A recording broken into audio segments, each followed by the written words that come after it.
The settlements outside the walls are at risk of attack. We need to bolster our military. Yes, indeed, a strong military will definitely protect the villages. But how will we handle the civil unrest from the refugee crisis? Well, we just need more military spending.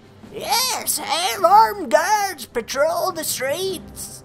Hey, I think we should construct an orphanage for all the children whose parents have died. What a great idea, Princess! What a great idea, Princess! Quite a noble thought. But we don't have the funds for an orphanage. That's why you get to sit in the special chair away from the table. Instead, let's send the children to the military. Oh, I see.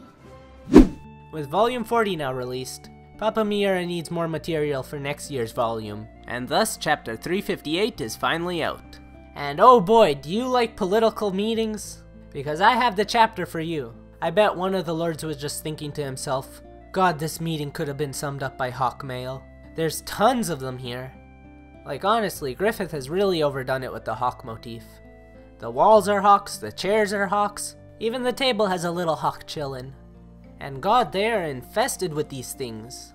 How many hawks does it take before they become considered a pest like a pigeon? I once said that Falconia might smell like lavender, but bird shit might be more accurate. Anyways, back to the meeting, which is one big berserkle jerk of how well the conquest of the land is going, having easily defeated the Giant King. But not everything is bright in Falconia, which I found really interesting. Since their kingdom is one of the only places where people prosper, they're having an influx of refugees. The influx of people from different cultures and religious backgrounds, now competing for resources, has created strife. They took our jobs! Yeah, they're down, took our jobs! So Falconia isn't really turning out to be the utopia it was described to be. Probably because Griffith didn't make some super awesome high society. He just hit the reset button, making the world a lot worse in comparison. Or people just love to complain about government, one of the two. But they are talking about raising taxes. The main idea for converting all the religions to the faith is for Griffith to perform some magical theater in the city, having some soul circle around him. Every other solution proposed by this council was military spending. Draft all the refugees into the military for assimilation. Have the military build roads and patrol the streets. Griffith's rule is somewhat resembling early Incan civilization, where every able man 25 to 50 years old was conscripted into the military and spent vast amounts of time working on community projects like walls and roads. But mostly the roads that stretch all across the western half of South America from Ecuador to Argentina, leading to many of their military accomplishments. With all the military spending drying up the treasury, we finally see what Griffith's next goal is: to conquer the continent just as Emperor Gaiseric did in the past. But why stop there? Why not Try to take over the world! That's right, Griffith is playing one big game of civilization, with only barbarians, or in this case monsters, to fight against. Without any competition or fear of getting nuked, he can focus a little on making his civilization great by funding schools and orphanages, thanks to the Princess Charlotte's input, because the best way to build national pride is to start with the children. The impressionable children. But what would happen after that? There has to be something sinister behind Griffith's motives, like sacrificing the continent to become a god. If not, Guts might be the true antagonist now if he interferes with Griffith's plans. Could this be a case where the ends justify the means? Under Griffith's rule, they're not too far from inventing the internet, where the citizens can shitpost about Griffith's rule online. Probably not though to all the above. Well, that's enough political discourse for me. Outside the meeting room, Griffith and the princess start flirting, making Sonia very jealous.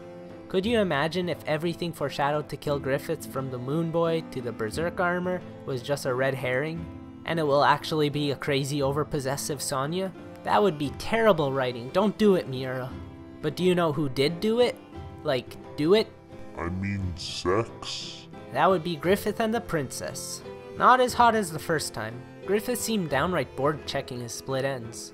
And look at that, Griffith's gone and the chapter's done. We'll probably not get a Griffith-focused chapter next week.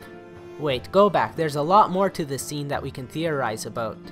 Now, I don't know if I would have come up with this myself. Probably would have. But I first heard about this theory when I was reading my comments.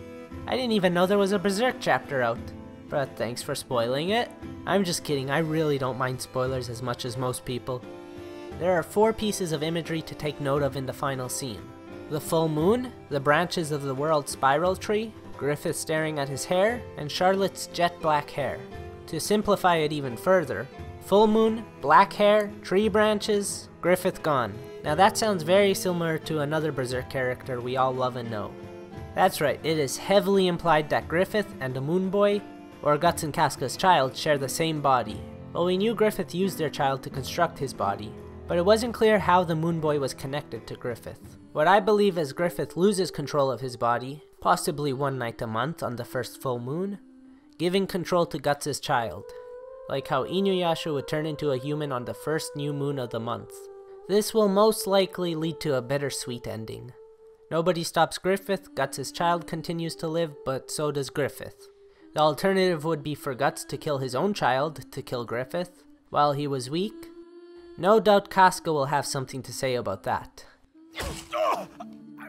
You bastard! I can't wait for that. These are not the only options. What makes Berserk such an interesting story is there's no telling how it will end. But that's it for this chapter, so I'll see you back here in a month.